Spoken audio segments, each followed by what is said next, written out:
नमस्कार मेरे प्यारे साथियों, एक बार फिर से स्वागत है आप सभी लोगों का। कैसे हैं आप सभी लोग? उम्मीद करते हैं आप लोग बढ़िया होंगे और आपकी तैयारी अच्छी चल रही होगी। तो अच्छी तैयारी के साथ साथ देखिए क्या है कि जो क्वेश्चन आपको कराए जा रहे हैं, कभी कभी कोई कोई बच्चे ऐसे आते हैं कि एक बार देखते हैं और चले जाते हैं। तो अगर आप चीजों के साथ बने रहेंगे और टाइम तक देखेंगे तो आपको लगेगा कि हाँ, डेली डेली जब आप क्लास को लेंगे तो आपको पता चलेगा कि लेवल क्या है और क्वेश्चन कैसे हैं। तो इसी के साथ आज का सेशन शुरू करते हैं। पहला क्वेश्चन है, उत्तर प्रदेश में 18वीं विधानसभा का गठन कब हुआ था? तो 18वीं विधानसभा का गठन कब हुआ था? तो ये जो है मार्च 2022 में हुआ था। और किस मार्च को, यानी कि डेट क्या थी? तो ये 11 मार्च 2022 को 18वीं विधानसभा का गठन हुआ था। तो इसे ध्यान में रखेंगे। नेक्स्ट क्वेश्चन है, उत्तर प्रदेश सरकार ने खेलो इंडिया योजना के तहत कितने जिलों के जिलावार खेलों को ओडीओएस में शामिल करने के लिए केंद्र सरकार की सहमति ली है? तो ये जो है ओडीओएस है, यानी कि वन डिस्ट्रिक्ट वन स्पोर्ट। जैसे अपने उत्तर प्रदेश में एक जिला से एक उत्पाद को ओडीओपी को प्रोत्साहित किया जा रहा है, इसी तर्ज पर एक जिला एक खेल और एक जिला एक मेडिकल कॉलेज और इसी के तर्ज पर एक जिला और एक पर्यटन स्थल, तो इस तरीके से ये चलाया जा रहा है। तो ये ओडीओएस जो है ये अपने जो है उत्तर प्रदेश के 75 जिलों में चलाया गया। और इसमें स्पोर्ट कितने शामिल किए गए? तो इसमें 13 स्पोर्ट शामिल किए गए। लेकिन इन 13 स्पोर्टों को शामिल करने के बाद कुछ संशोधन हुआ। और कितने में संशोधन हुआ? तो ये 10 जिलों के खेलों को उसको रिप्लेस किया गया। तो इसमें यही पूछा जा रहा है कि कितने जो है ओडीओएस जिलों में शामिल करने के लिए केंद्र की सहमति ली गई। तो ये कुल 10 जो है 10 ओडीओएस में शामिल करने के लिए इसे सहमति ली गई 10 जिलों की। तो इतनी चीजें ध्यान रखेंगे। स्पोर्ट इसमें कितने थे? तो 13 स्पोर्ट को लिया गया है एक जिला एक खेल के रूप में। और जो है इसमें से 10 को रिप्लेस किया गया है, यानी कि स्थानापन्न किया गया है। इस चीज को ध्यान रखेंगे। नेक्स्ट क्वेश्चन है, उत्तर प्रदेश विधान परिषद के संबंध में निम्नलिखित कथनों पर विचार करें। तो ये विधान परिषद यानी कि काउंसिल, लेजिस्लेचर काउंसिल की बात चल रही है। तो ये जो है इसमें पहला है, विधान परिषद की सदस्य संख्या 100 सदस्य है। दूसरा है 10 सदस्य उत्तर प्रदेश के राज्यपाल द्वारा मनोनीत किए जाते हैं। तो इनमें से कौन सा सही है? तो ये दोनों बातें सही हैं। तो ये डी वाला बिल्कुल सही हो जाएगा। ए व बी दोनों सही हैं। ध्यान से पढ़ेंगे, ये विधान परिषद के बारे में बातें कही गई हैं। नेक्स्ट क्वेश्चन है, उत्तर प्रदेश के राजभवन के संबंध में निम्नलिखित कथन पर विचार करें। तो निम्नलिखित कथन पर विचार करना है किसके बारे में?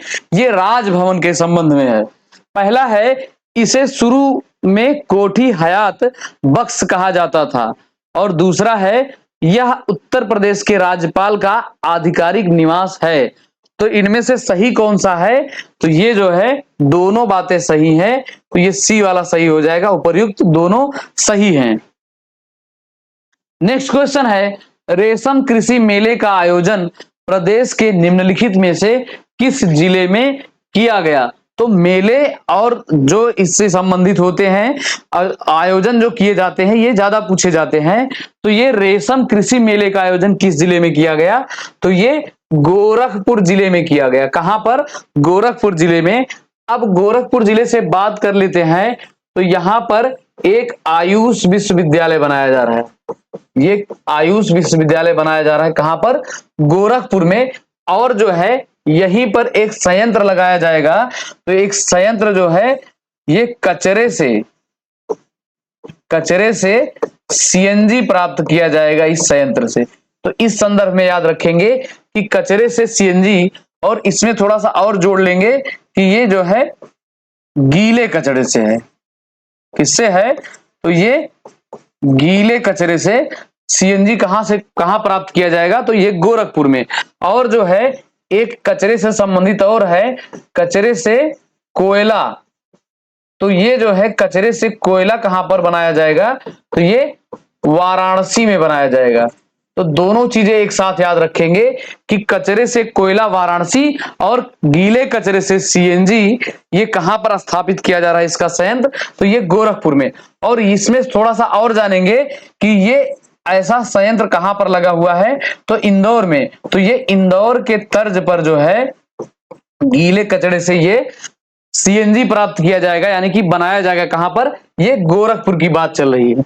अब सिद्धार्थनगर की थोड़ी सी बात कर लेते हैं। तो सिद्धार्थनगर में एक चावल को जीआई टैग दिया गया, नाम क्या है, काला नमक चावल। काला नमक चावल को जीआई टैग दिया गया सिद्धार्थनगर जिले से।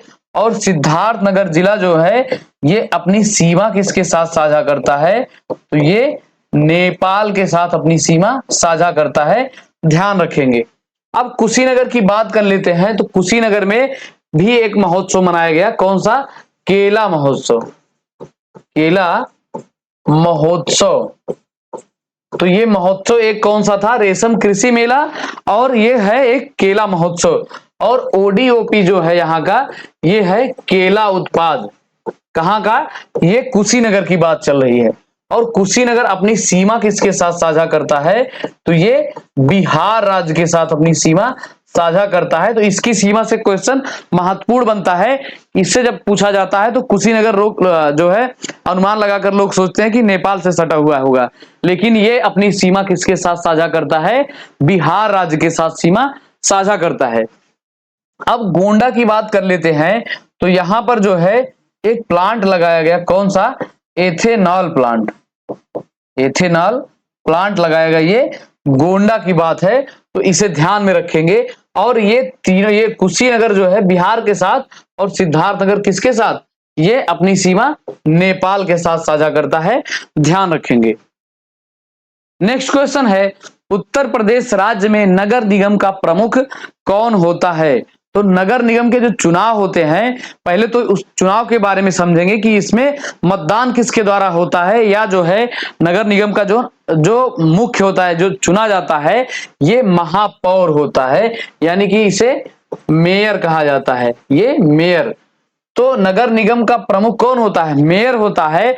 और मेयर को जो है नगर निगम के जो जनता होती है, ये सीधे चुनती है, यानी कि इनका चुनाव जो है ये सीधे ही जनता के द्वारा होता है, तो याद रखेंगे। नेक्स्ट क्वेश्चन है, उत्तर प्रदेश के किस क्षेत्र में मरुस्थलीय मृदा का विस्तार पाया जाता है। तो प्रदेश का कौन सा क्षेत्र है जहां पर मरुस्थलीय मृदा का विस्तार सर्वाधिक होता है। तो मरुस्थलीय मृदा से थोड़ा सा समझेंगे, ये तो है ही है मरुस्थलीय मृदा, लेकिन आपको सरल भाषा में कैसे समझना है कि ये जो है रेगिस्तानी मृदा, किस प्रकार की, रेगिस्तानी मृदा, या इसको दिमाग में रखेंगे बलुई मृदा, किस प्रकार की, बलुई मृदा। तो इसे जो है आपको अच्छे से याद हो जाएगा कि क्षेत्र कौन सा होगा। तो ये पश्चिमी क्षेत्र जो है उत्तर प्रदेश का, ये मरुस्थलीय मृदा का विस्तार यहां पर ज्यादा पाया जाता है, तो इसे ध्यान रखेंगे। नेक्स्ट क्वेश्चन है, उत्तर पश्चिमी प्रांतों के उच्च न्यायालय के पहले मुख्य न्यायाधीश के रूप में किसे नियुक्त किया गया था। तो पहले प्रांतों में बटा हुआ था, तो प्रांत जो था कौन सा, ये उत्तर पश्चिमी प्रांत के उच्च न्यायालय के रूप में न्यायाधीश कौन था। तो ये जो है वाल्टर मॉर्गन थे, कौन थे, वाल्टर मॉर्गन थे। और उच्च न्यायालय यानी कि हाई कोर्ट की बात कर ली जाए तो ये जो है आर्टिकल 214 के अंतर्गत आता है, ये संविधान के। और यहीं पर सुप्रीम कोर्ट जो है ये 124 अनुच्छेद 124 के अंतर्गत आता है। तो इसे दोनों में थोड़ा सा याद करने को आपको बताएंगे। अगर एक याद कर लिए 124, तो इसी में थोड़ा हेर फेर करके अच्छे से याद कर सकते हैं, इसलिए आपको ये याद रखना आसान हो जाएगा। नेक्स्ट क्वेश्चन है, उत्तर प्रदेश राज्य में लोकायुक्त के संदर्भ में निम्नलिखित कथनों पर विचार करें। तो आइए विचार करते हैं किस पे, ये लोकायुक्त के संदर्भ में। पहला है, लोकायुक्त का पद 1975 के लोकायुक्त अधिनियमों के तहत स्थापित किया गया। और दूसरा है, लोकायुक्त की नियुक्ति राज्यपाल द्वारा की जाती है। और तीसरा है, लोकायुक्त का कार्यकाल 8 वर्ष के लिए होता है। खास बात है, ध्यान रखेंगे कितने वर्ष के लिए, 8 वर्ष के लिए। तो इसमें पूछ रहा है, कथन पे विचार करना है, तो ये उपर्युक्त जो है तीनों कथन सही कहे गए हैं। इनका जो है लोकायुक्त का पद 1975 में, और जो है ये राज्यपाल द्वारा नियुक्ति की जाती है, और इनका कार्यकाल 8 वर्ष के लिए होता है, ध्यान में रखेंगे। और इसी में थोड़ा सा आगे और एक टर्म याद रखेंगे कि 75 में ये अधिनियम स्थापित किया गया, लेकिन पूर्ण रूप से ये संस्था 1977 में स्थापित की गई थी। तो इस जो है इस साल को भी याद रखेंगे। तो ये लोकायुक्त से संबंधित 4 बातें हैं, चारों बातों को आपको ध्यान में रखना है, भूलना नहीं है। नेक्स्ट क्वेश्चन है, सोहेलवा वन्यजीव विहार उत्तर प्रदेश के किन जिलों के मध्य विस्तारित है? तो सोहेलवा वन्यजीव विहार ये प्रदेश के किन जिलों के मध्य विस्तारित है? तो ये जो है बलरामपुर, गोंडा और श्रावस्ती, ये तीनों जिलों में विस्तारित है। कौन सा है? ये सोहेलवा वन्यजीव विहार। याद रखेंगे कि ये तीनों जिलों के मध्य विस्तारित है।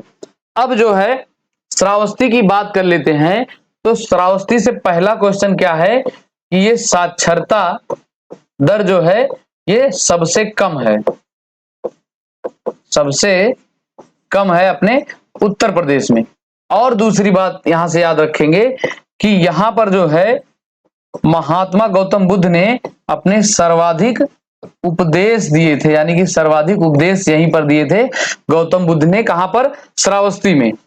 और श्रावस्ती से एक बात ध्यान में रखेंगे, क्या याद रखेंगे कि यहां पर जो है प्रति व्यक्ति आय अपने उत्तर प्रदेश में सबसे कम है। सबसे कम किस जिले की है प्रति व्यक्ति आय? तो ये श्रावस्ती जिले की है। याद रखेंगे क्योंकि ये साक्षरता में पीछे है, तो यहां पर लोग कमाने के बारे में कम सोचते हैं, यानी कि वो अपने आय के बारे में कम सोचते हैं। ऐसा लिंक करके आप याद कर सकते हैं। और जो है ये श्रावस्ती जिला जो है अपनी सीमा किसके साथ साझा करता है? तो ये अपनी सीमा नेपाल के साथ साझा करता है। याद रखेंगे।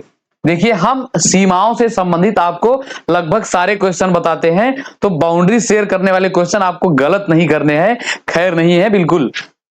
और बलरामपुर से बताते हैं, तो बलरामपुर अपनी सीमा किसके साथ साझा करता है? तो ये भी जो है अपनी सीमा नेपाल के साथ साझा करता है। किसके साथ? नेपाल के साथ साझा करता है, इसे भी याद रखेंगे। और गोंडा में एक पक्षी विहार है, कौन सा है? तो ये है पार्वती अर्गा पक्षी विहार। पक्षी विहार ये कहां पर है? तो ये गोंडा में है, पार्वती अरंगा या पार्वती अर्गा पक्षी विहार। तो इतनी बातें इस क्वेश्चन से याद रखेंगे। नेक्स्ट क्वेश्चन है, उत्तर प्रदेश मानवाधिकार आयोग के संबंध में निम्नलिखित कथनों पर विचार करें। अच्छा, आप लोगों को एक चीज और बताना है कि इस फॉर्मेट में अगर हम क्वेश्चन लाते हैं तो इसमें लाने का मतलब आपको एक किसी खास टॉपिक के बारे में कुछ बातें ऐसी जो महत्वपूर्ण है पूछी जाती हैं। तो ऐसे अगर ये तरीका आपको अच्छा लगे तो आप बताइएगा, क्योंकि ये मुझे भी थोड़ा थोड़ा अच्छा लगता है, थोड़ा विस्तार में। ठीक, अब आते हैं क्वेश्चन पे कि इसमें जो है मानवाधिकार आयोग के बारे में कुछ विचार करना है। पहला है, आयोग को अपना अधिकार मानवाधिकार संरक्षण अधिनियम 1993 से प्राप्त होता है। और दूसरा है, आयोग की जांच एजेंसी का नेतृत्व एक पुलिस अधिकारी करता है जो महानिरीक्षक पद से नीचे का ना हो, यानी कि ये महानिरीक्षक के नीचे का जो है नहीं होना चाहिए। तीसरा है, केवल ए सही है और डी है ए व बी दोनों सही है। तो ये मानवाधिकार आयोग के बारे में जो है दोनों बातें सही हैं, ए व बी जो है संयुक्त रूप से इसमें सही हो जाएगा। ठीक, नेक्स्ट क्वेश्चन है, थारू आबादी वाले इमिलिया कोडर गांव में राज्य का पहला आदिवासी संग्रहालय बनाया गया। यह गांव निम्नलिखित में से किस जिले में अवस्थित है? तो गांव कौन सा है? इमिलिया कोडर गांव है। तो इसे बताएंगे कि किस जो है ये जिले में है। तो ये है आपके बलरामपुर जिले में। ये कौन सा गांव है? इमिलिया कोडर गांव। और ये किस लिए जाना जाता है? तो ये जो है थारू आबादी वाला गांव है, और ये यहाँ पर आदिवासी संग्रहालय यानी कि थारू जनजाति से संबंधित यहाँ पर संग्रहालय बनाया गया। तो इमिलिया गांव और है कहां पर, बलरामपुर में। अब कुछ और गांव चर्चा में है, जैसे बांदा से एक गांव है जखनी। कौन सा गांव है, जखनी। तो ये जो है जलग्राम के रूप में जाना जाता है। इसको किस स्वरूप में हम जानते हैं या जानेंगे, इसे जलग्राम के रूप में जानेंगे अपने उत्तर प्रदेश का। और बरेली से एक गांव है भरतौल। तो भरतौल को आप किस लिए जानेंगे कि यहां पर जो है आरओ पानी के लिए जानेंगे, यानी आरओ वाटर के लिए, हर घर आरओ वाटर के लिए इसे जानेंगे। अब रामपुर से एक गांव है पटवाई। कौन सा गांव है, पटवाई। तो पटवाई गांव किस लिए जाना जाएगा, ये जो है एक अमृत सरोवर बनाया गया अपने उत्तर प्रदेश में, अमृत सरोवर। तो अमृत सरोवरों में एक रैंकिंग जारी की गई, तो उसमें जो है अपने उत्तर प्रदेश को, यूपी को पहला रैंक मिला, फर्स्ट रैंक मिला। ये किस चीज में, तो ये अमृत सरोवर बनाने के मामले में। और इसी अमृत सरोवर से महत्वपूर्ण ये गांव है पटवाई, और कहां का, ये रामपुर का। तो अगर क्वेश्चन बना तो रैंकिंग से बनेगा कि अमृत सरोवर में रैंकिंग में सबसे पहले कौन सा राज्य है, तो उत्तर प्रदेश है। और इससे आगे भी क्वेश्चन अगर बना तो ये गांव का नाम पूछा जाएगा कि ये पटवाई गांव जो है पहले अमृत सरोवर के लिए जाना जाता है अपने उत्तर प्रदेश के, ये किस जिले में है, तो याद रखेंगे ये रामपुर जिले में है।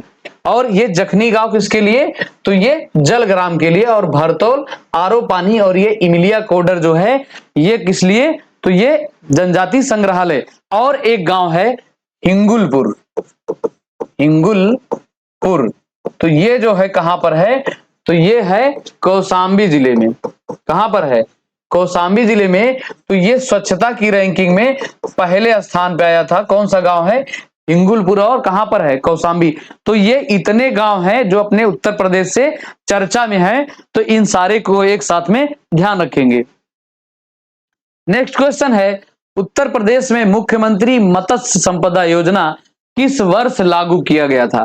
तो ये मुख्यमंत्री मत्स्य संपदा योजना किस वर्ष लागू किया गया है, तो ये जो है 20 मई और 2020 को ये लागू किया गया था। तो इसको याद करने की ट्रिक सबसे अच्छी क्या है, 20-20-20। और इस 20-20 खेलते खेलते क्या, मछली मत्स्य उत्पादन। तो याद रखेंगे मत्स्य संपदा के लिए मुख्यमंत्री मत्स्य संपदा योजना 20 मई और 2020। नेक्स्ट क्वेश्चन है, प्रदेश के मुख्यमंत्री द्वारा राष्ट्रीय जलवायु सम्मेलन का उद्घाटन निम्नलिखित में से किस जिले में किया गया। तो ये जो है मुख्यमंत्री द्वारा राष्ट्रीय जलवायु सम्मेलन का कहां पर किया गया, तो ये किया गया नोएडा में किया गया राष्ट्रीय जलवायु सम्मेलन का उद्घाटन। और जो है लखनऊ को जो है ये जलवायु के लिए, इसके पहले से जो है जलवायु के लिए जाना जाता है, एक जलवायु सम्मेलन के लिए। तो याद रखेंगे राजधानी लखनऊ को। लेकिन ये जो है राष्ट्रीय जलवायु सम्मेलन का उद्घाटन कहां पर, तो ये नोएडा में। और जो है नोएडा से दो बातें हैं, कौन कौन सी, एक तो इसे हम किस रूप में जानते हैं, फिल्म सिटी के रूप में जानते हैं नोएडा को। और दूसरा जो है यहां पर पॉड टैक्सी चलाई गई, अपने उत्तर प्रदेश के नोएडा में पॉड टैक्सी चलाई गई। और इसका संचालन कहां से कहां तक है, तो नोएडा से फिल्म सिटी तक। और जो है नोएडा से एक महत्वपूर्ण बात और है कि स्वच्छता की एक रैंकिंग जारी हुई थी, किस चीज की, ये स्वच्छता की रैंकिंग। तो इस स्वच्छता के रैंकिंग में जो है ये पहले स्थान पर आया था, कौन सा, नोएडा। अब सीतापुर की बात कर लेते हैं, तो यहां पर एक प्रसिद्ध धाम है नैमिषारण्य धाम। कौन सा, नैमिषारण्य धाम यहां पर है, ये सीतापुर में। और जो है सीतापुर में एक सेंटर स्थापित किया गया, तो कौन सा, ये वैदिक संबंधित एक सेंटर स्थापित किया गया, वैदिक सेंटर। तो इसे भी याद रखेंगे। और नोएडा से एक चीज और याद आया, इस वैदिक से जुड़ा हुआ एक वेद वन पार्क का उद्घाटन किया गया, वेद वन पार्क का उद्घाटन किया गया। तो इसे याद रखेंगे। ये जो है किस पर आधारित था, तो ये वैदिक थीम आधारित था, वैदिक थीम आधारित। तो ये क्वेश्चन पूरा कंप्लीटली ऐसे पूछा जाएगा कि वैदिक थीम आधारित वेद वन पार्क का उद्घाटन या शिलान्यास कहां पर किया गया? तो ये जो है नोएडा में किया गया। और वैदिक सेंटर जो है ये कहां पर? तो ये सीतापुर में, याद रखेंगे। और सीतापुर किस नदी के किनारे है? तो ये गोमती नदी के तट पर है। और जो है यहां पर एससी पॉपुलेशन अपने उत्तर प्रदेश में, यानी कि अनुसूचित जनजाति संख्या जो है, जनसंख्या सर्वाधिक पाई जाती है। नेक्स्ट क्वेश्चन है, उत्तर प्रदेश कैबिनेट ने जल शुल्क नियमावली 2022 को मंजूरी दी, इसका संबंध निम्नलिखित में से किससे है? तो जल जो है जल के लिए शुल्क, यानी कि कैबिनेट द्वारा यूपी गवर्नमेंट के जल शुल्क नियमावली 2022 को मंजूरी दी गई है, तो इसका संबंध किससे है? तो इसका संबंध है साथियों भवन निर्माण से। किससे है? भवन निर्माण से। अब आप सोचेंगे कि ये जल शुल्क है, जल शुल्क नियमावली है, तो भवन निर्माण से कैसे? तो भवन निर्माण जो है, जो कराए जाते हैं, तो खुदाई वगैरह होती है, बोरिंग होती है और सारी चीजें होती हैं। जब आप एक घर बनाते हैं तो बहुत कुछ उससे ऐसे करते हैं जो जमीन से और जमीन के जल स्तर को प्रभावित करते हैं।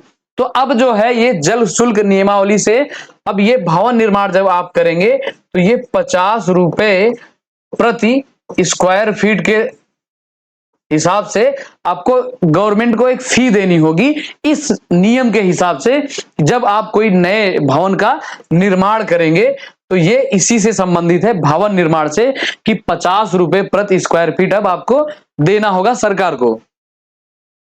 नेक्स्ट क्वेश्चन है, उत्तर प्रदेश से उत्पादित होने वाले कौन से फलों को प्रदेश सरकार ने प्रोजेक्ट परमिट को समाप्त करने का निर्णय कर दिया गया है या निर्णय लिया गया है? तो प्रोजेक्ट परमिट से समाप्त करने का निर्णय लिया गया है, तो ये दोनों हैं आंवला और चिरौंजी। तो ये सी वाला बिल्कुल सही हो जाएगा। ये प्रोजेक्ट परमिट से इन्हें हटा दिया गया है, समाप्त कर दिया गया है। नेक्स्ट क्वेश्चन है, उत्तर प्रदेश से संबंधित किस साहित्यकार को हिंदी भाषा में बाल साहित्य पुरस्कार 2022 देने की घोषणा की गई है? किसकी बात चल रही है? ये हिंदी साहित्य के लिए बाल साहित्य पुरस्कार। तो ये जो है क्षमा शर्मा को, किसे? ये क्षमा शर्मा को ये पुरस्कार देने की बात की गई है। और इनका संबंध किस जिले से है, यानी कि ये रहने वाली कहां की है? तो ये ताज नगरी आगरा से संबंधित है। अब प्रियंका शर्मा की बात कर लेते हैं, तो ये कहां की रहने वाली है? तो ये है कानपुर से संबंधित। और इनसे खास बात क्या है कि ये जो है पहली महिला रोडवेज ड्राइवर है अपने परिवहन विभाग में उत्तर प्रदेश के। ये पहली महिला रोडवेज ड्राइवर हैं। कौन? ये प्रियंका शर्मा। और लक्ष्मी सिंह की बात है तो ये जो है अपने उत्तर प्रदेश की पहली महिला डीजीपी नियुक्त की गई थी। ये कहां पर? तो ये नोएडा से नियुक्त की गई थी, ये लक्ष्मी सिंह। नेक्स्ट क्वेश्चन है, उत्तर प्रदेश के किस विश्वविद्यालय के शोधकर्ताओं ने हाल ही में त्रिपुरा में नील हरित शैवाल की नई प्रजाति की पहचान की है? तो ये श्रेय किसको प्राप्त है? अपने उत्तर प्रदेश के यूनिवर्सिटी के विश्वविद्यालय के कुछ शोधकर्ताओं ने। तो किस विश्वविद्यालय के? तो ये बनारस विश्वविद्यालय जो है, यानी कि बीएचयू बनारस हिंदू विश्वविद्यालय। तो यहां जो है इनके शोधकर्ताओं द्वारा नील हरित शैवाल की ये प्रजाति, नई प्रजाति है। कहां पर? ये त्रिपुरा में इन्होंने खोजा था। तो ये त्रिपुरा भी महत्वपूर्ण है। अगर पूछा जाएगा यूपी से क्वेश्चन बनाकर कि बनारस विश्वविद्यालय के शोधकर्ताओं ने हाल ही में नील हरित शैवाल की एक प्रजाति किस राज्य में खोजी है? तो त्रिपुरा राज्य में। तो याद रखेंगे। और यहां से एक बात बता देते हैं कि ये जो है बनारस विश्वविद्यालय, ये बीएचयू जो है इसका स्थापना वर्ष पूछता है, तो इसका स्थापना कब किया गया था? 1916 में। और बीएचयू जो है ये अपने एशिया का, ये पूरे एशिया की बात है, पहला जो है आवासीय विश्वविद्यालय है। लेकिन ये किस स्वरूप में है? पहला आवासीय विश्वविद्यालय है, लेकिन सबसे बड़ा है, यानी कि सर्वाधिक संख्या वाला, यानी कि सबसे बड़ा आवासीय विश्वविद्यालय कौन सा है? तो ये बीएचयू विश्वविद्यालय है, बनारस हिंदू विश्वविद्यालय है, याद रखेंगे। नेक्स्ट क्वेश्चन है, उत्तर प्रदेश का कौन सा नगर निगम जिसने हाल ही में पीपीपी मॉडल पर राज्य का पहला महिला महाविद्यालय खोलने का निर्णय लिया है? तो ये ट्रिपल पी की बात चल रही है कि पब्लिक प्राइवेट और पार्टनरशिप के तर्ज पर राज्य का पहला महिला महाविद्यालय खोलने की बात हो रही है। तो ये कहां पर? तो ये लखनऊ नगर निगम द्वारा ये निर्णय लिया गया है कि जो है हम पब्लिक और प्राइवेट और पार्टनरशिप के माध्यम से एक महिला विश्वविद्यालय खोलेंगे, जो कि ये राज्य का पहला होगा। इस पहले शब्द पे ध्यान दीजिएगा, जहां पर भी पहला आता है ये क्या होता है? महत्वपूर्ण होता है। तो पहला है और राज्य का पहला है, और सबसे खास बात है ये ट्रिपल पी मॉडल पे है, याद रखेंगे। नेक्स्ट क्वेश्चन है, उत्तर प्रदेश का कौन सा शहर जिसने हाल ही में राज्य का दूसरा पशु चिकित्सा विज्ञान विश्वविद्यालय खोलने का निर्णय लिया है? तो ये जो है किसके द्वारा लिया गया है? कौन सा जिला है? तो ये है गोरखपुर। राज्य का दूसरा चिकित्सा विज्ञान विश्वविद्यालय खोलने का निर्णय लिया गया है। तो यहां पर पहले से ही एक विश्वविद्यालय बनाया जा रहा है। कौन सा? ये आयुष विश्वविद्यालय पहले से यहां पर बनाया जा रहा है। और दूसरा कौन सा निर्णय लिया गया है? तो ये जो है पशु के लिए चिकित्सा विश्वविद्यालय। अब यहां पर कुशीनगर की बात कर लेते हैं। तो यहां पर दो विश्वविद्यालय, पहला तो जो है यहां पर एक ट्रांसजेंडर विश्वविद्यालय बनाया जा रहा है। इसके लिए ये ट्रांसजेंडरों के लिए विश्वविद्यालय, और दूसरा जो है इस बार के बजट में एक गौतम बुद्ध के नाम से कृषि विश्वविद्यालय बनाने का निर्णय लिया गया है। ये कहां की बात चल रही है? ये जो है कुशीनगर की बात चल रही है। कुशीनगर में दो विश्वविद्यालय बनाए जा रहे हैं। एक तो काम शुरू हो गया है, और दूसरा जो है इस बार के बजट में इसके लिए निर्णय लिया गया है। अब बरेली जिले की बात कर लेते हैं। तो बरेली में जो है एक स्थान है। कौन सा स्थान है? ये इज्जत नगर है। इज्जत नगर। तो बरेली के इज्जत नगर में पक्षी अनुसंधान संस्थान है। कौन सा है? ये पक्षी अनुसंधान संस्थान, यानी कि एवियन रिसर्च इंस्टीट्यूट। और यहीं पर जो है पशुओं के लिए एक जो है जैविक अनुसंधान संस्थान भी है। कहां पर? तो ये बरेली के इज्जत नगर में, इसे ध्यान रखेंगे। नेक्स्ट क्वेश्चन है, उत्तर प्रदेश कौन सा शहर जिसने हाल ही में राज्य का पहला सर्विलांस शहर घोषित किया? तो ये उत्तर प्रदेश का कौन सा शहर है जो हाल ही में अपना सर्विलांस शहर घोषित किया गया है, और ये राज्य का ऐसा घोषित करने वाला ये पहला शहर है? तो ये नोएडा शहर जो है ये राज्य का पहला सर्विलांस शहर घोषित किया गया है। अब गाजियाबाद की बात कर लेते हैं। तो गाजियाबाद को एक स्वरूप में जानते हैं, किस रूप में? इसे छोटी दिल्ली की संज्ञा दी जाती है। और जो है दूसरा इसे किस स्वरूप में जाना जाता है? तो दूसरा जो है इसे हम एक ग्रीन बॉन्ड जारी करने के लिए जानते हैं। किस लिए जानते हैं? ग्रीन बॉन्ड जो है जारी करने वाला ये उत्तर प्रदेश का पहला जिला है। और ग्रीन बॉन्ड किस लिए जारी किया था? तो ये जो है वाटर हार्वेस्टिंग, यानी कि पानी को बचाने के लिए, पानी को सुरक्षित करने के लिए और संरक्षित करने के लिए ये जो है ग्रीन बॉन्ड जारी किया था। किसने? गाजियाबाद ने। तो दोनों स्वरूप में इसे याद रखेंगे।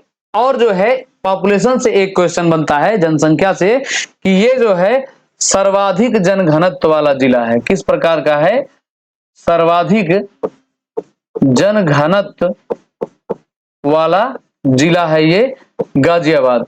तो इतनी बातें याद रखेंगे यहां से कि ये सर्वाधिक जनघनत्व यानी कि सबसे ज्यादा घना जिला है गाजियाबाद। अब बुलंदशहर की बात कर लेते हैं। तो बुलंदशहर में एक स्थान है खुर्जा। तो ये जो है खुर्जा चर्चा में रहता है। और किस लिए? तो ये जो है सिरेमिक के लिए जाना जाता है। किसके लिए जाना जाता है? सिरेमिक के लिए जाना जाता है। और बुलंदशहर में एक स्थान है अनूप शहर।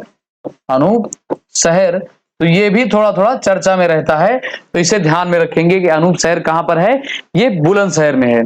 और जो है बुलंदशहर का नाम एक स्वरूप में पूछा गया था एक क्वेश्चन में कि बरन के रूप में जाना जाता है, यानी कि बरन के रूप में कौन सा जिला जाना जाता है, तो ये बुलंदशहर है।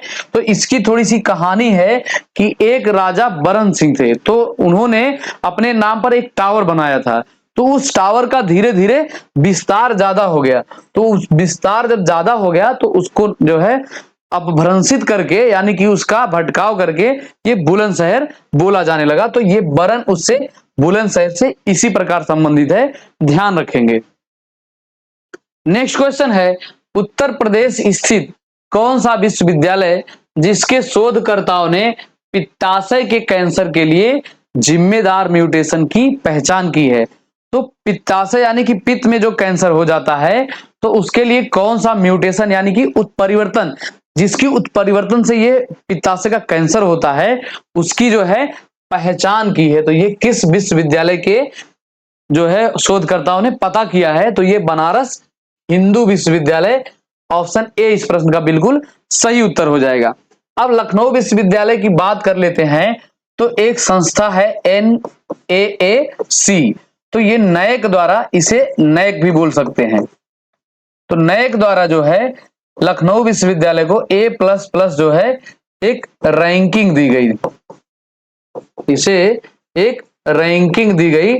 याद रखेंगे कि लखनऊ विश्वविद्यालय को नैक संस्था द्वारा एक रैंकिंग दी गई थी A++।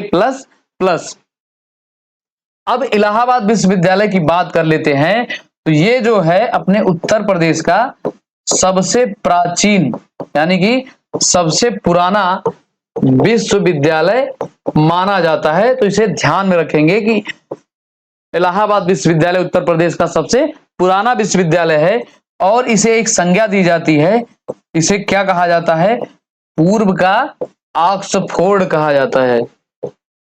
इलाहाबाद विश्वविद्यालय को पूर्व के ऑक्सफोर्ड की संज्ञा दी जाती है। तो ये भी क्वेश्चन पूछा गया है कि इलाहाबाद विश्वविद्यालय को किस रूप में जानते हैं, तो ऑप्शन में आपको ये मिलेगा, पूर्व का ऑक्सफोर्ड।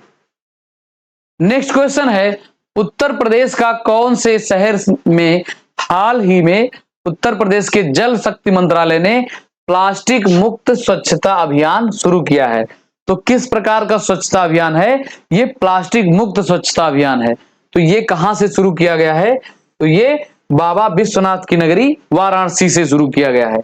अब वाराणसी के कुछ उपनाम हैं, इसे देख लेते हैं। तो जैसे इसे एक रूप में जानते हैं, घाटों का शहर, घाटों का शहर, और दूसरा जो है इसे पंडों का शहर, किस रूप में, पंडों का शहर, और एक रूप में जानते हैं मंदिरों का शहर, मंदिरों का शहर के रूप में जानते हैं, और एक रूप में इसे जानते हैं, इसे जो है प्राचीन नगर के रूप में जानते हैं, सबसे पुराना नगर, ये इसका नाम पहले क्या था, काशी था। तो ये इतने कुछ इसके पुराने नाम है वाराणसी के।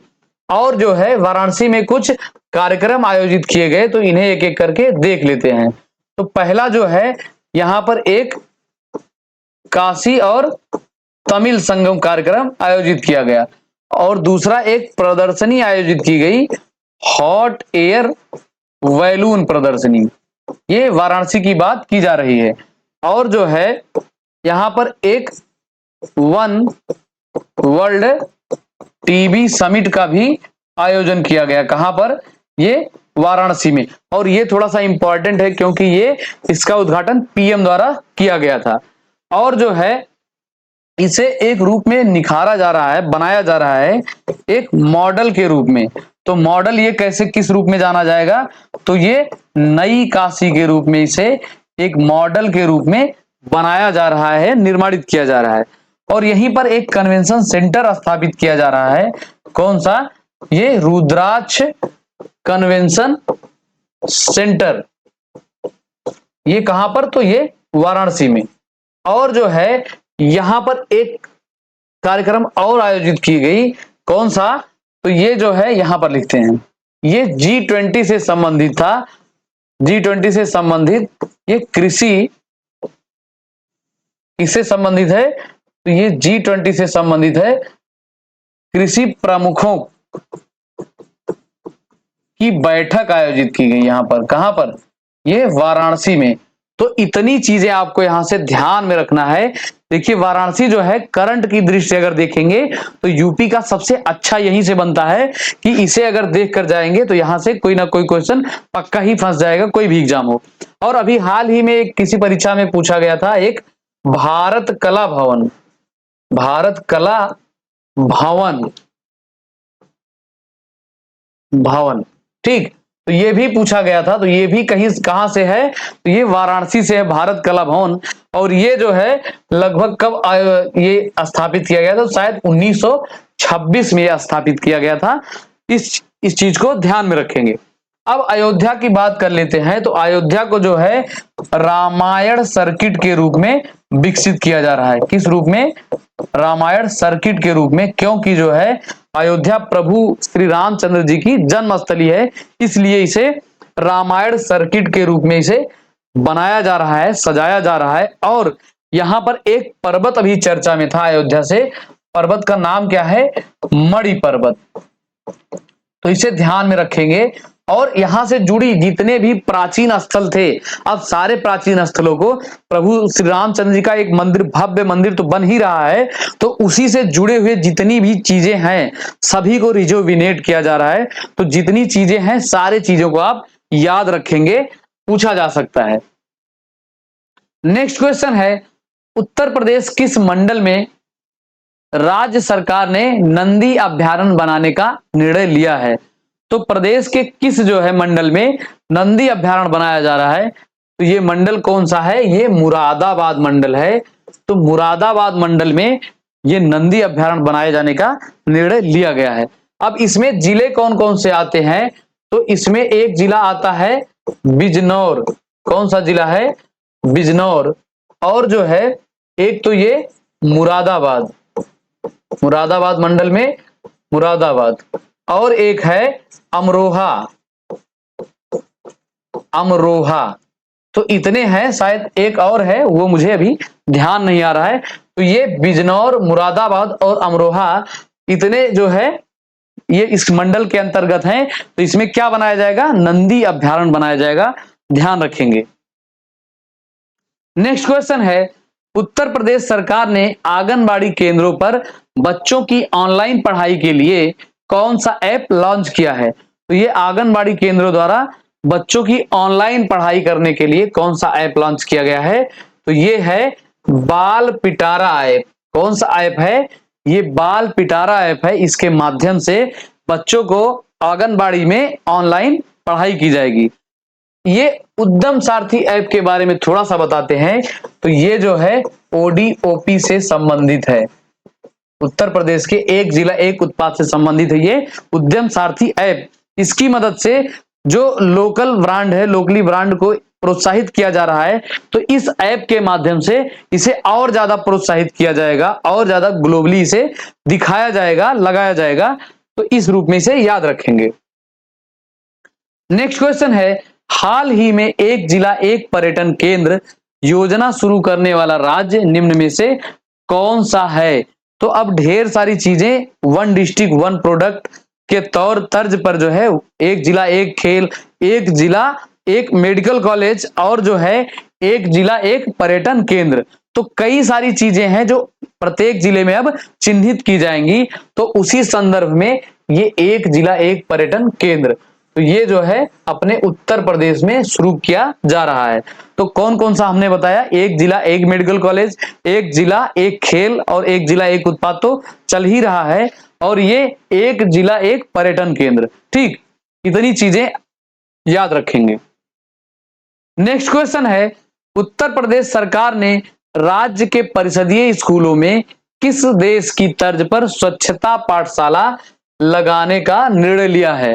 तो ये स्वच्छता पाठशाला लगाया जाएगा, और किसके द्वारा? तो ये उत्तर प्रदेश सरकार के राज्य परिषदीय स्कूलों में। तो ये जापान की तर्ज पर, किस देश की तर्ज पर? तो ये जापान की तर्ज पर स्वच्छता पाठशाला लगाया जाएगा। अब रसिया के तर्ज या रसिया की सहायता से एक जो है अमेठी के कोरबा में, अमेठी का कौन सा स्थान है? कोरबा है।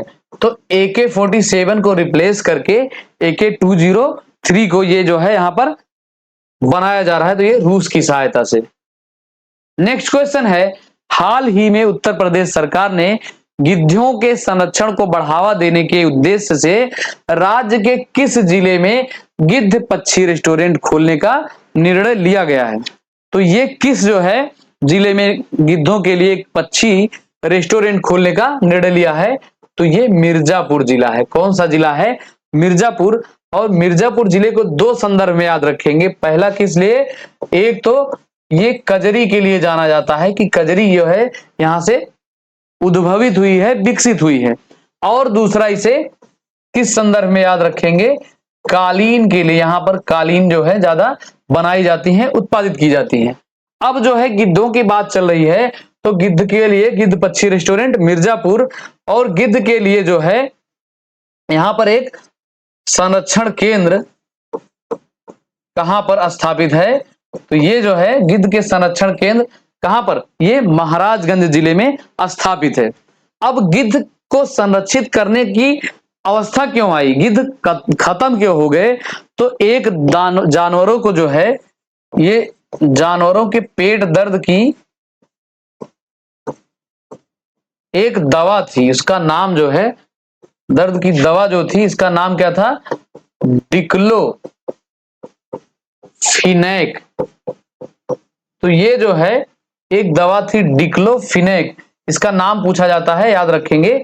ये जानवरों के पेट दर्द की दवा डिक्लोफिनेक जो थी, तो गिद्ध क्या करते थे? ये वातावरण का बहुत अच्छा सफाया करते थे, ये वातावरण को स्वच्छ करने में इनका बहुत ज्यादा योगदान था। तो ये जब जानवर मर जाते थे पेट दर्द से या जो भी, तो इन्हें जो दवा खिलाई जाती थी डिक्लोफिनेक, तो जब गिद्ध इनको खाते थे तो ये दवा इनकी बॉडी में भी जाता था। तो इसी दवा के प्रभाव से गिद्धों की मौत होने लगी और बहुत कम बचे, अब ज्यादा बचे ही नहीं। तो इसीलिए उन्हें इनके लिए एक पक्षी रेस्टोरेंट और एक जो है संरक्षण केंद्र महाराजगंज में। तो जो है ये जो बातें एक ही साथ याद रखेंगे, तो गिद्धों से संबंधित आपको ये दो क्वेश्चन याद रहेंगे। और गिद्ध की एक जो है सफेद प्रजाति होती है, जो ज्यादातर हिमालय पर दिखाई देते हैं, सफेद गिद्ध। तो ये अभी हाल ही में कहां पर दिखाई पड़ा था एक? तो ये कानपुर में एक दिखाई पड़ा था सफेद गिद्ध। और ये ज्यादातर इसे किस रूप में जानते हैं? सफेद हिमालयी गिद्ध। किस रूप में? सफेद हिमालयी गिद्ध के रूप में, या वल्चर। तो ये अभी कानपुर में दिखा था, ये बहुत ही कम दिखने वाली प्रजाति, और ये पहाड़ों पर यानी कि हिमालय पर ज्यादा दिखाई देता है। अब हम सहारनपुर की बात कर लेते हैं। तो सहारनपुर जो है, यहां पर स्कूल है, school of paper technology, paper technology. और जो है सहारनपुर के साथ राज्य 3 साझा करते हैं सीमा।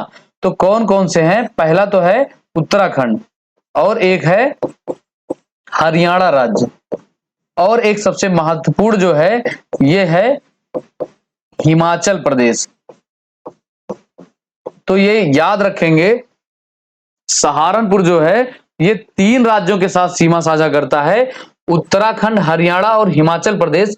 और हिमाचल प्रदेश जो है, इससे क्वेश्चन पूछा जाता है कि सबसे कम सीमा साझा करने वाला राज्य उत्तर प्रदेश के साथ कौन है? तो ये हिमाचल प्रदेश है, बहुत थोड़ी ही अपनी बाउंड्री शेयर करता है।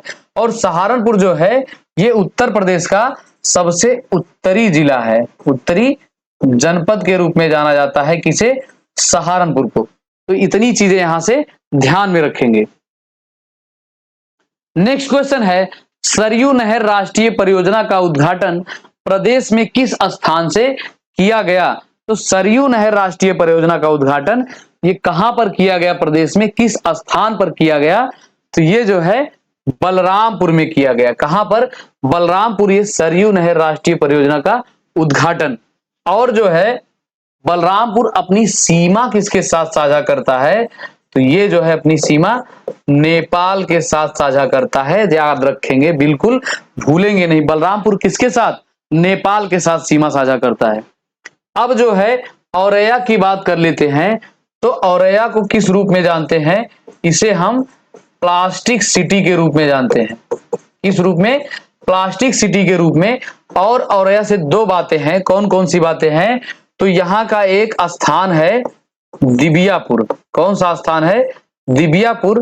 तो यहां पर जो है एक तैरता हुआ सोलर प्लांट लगाया गया है। किस प्रकार का? तैरता हुआ सोलर प्लांट लगाया गया है। कहां पर? ये औरैया के दिबियापुर में। और यहां से एक खाद्य पदार्थ जो है चर्चा में है। कौन सा है? तो ये है घी, यानी ये देसी घी है। देसी घी, दूध से बनी हुई देसी घी जो है ये कहां से है? तो ये औरैया से है। इसे ध्यान में रखेंगे। तो ये भी पूछा गया है। ये औरैया का एक जिला एक उत्पाद के अंतर्गत सम्मिलित है। तो औरैया भी जो है प्लास्टिक सिटी और घी के लिए और इसके लिए तैरता हुआ सोलर प्लांट और एक रूप में जाना जाता है। यहां पर गैस आधारित, किस पर आधारित? गैस आधारित ताप विद्युत संयंत्र यहां पर लगाया गया है। ताप विद्युत संयंत्र। तो ये कहां पर? गैस आधारित ताप विद्युत संयंत्र उत्तर प्रदेश में कहां पर स्थापित है? तो ये औरैया जिले में स्थापित है, याद रखेंगे। अब रायबरेली की बात कर लेते हैं।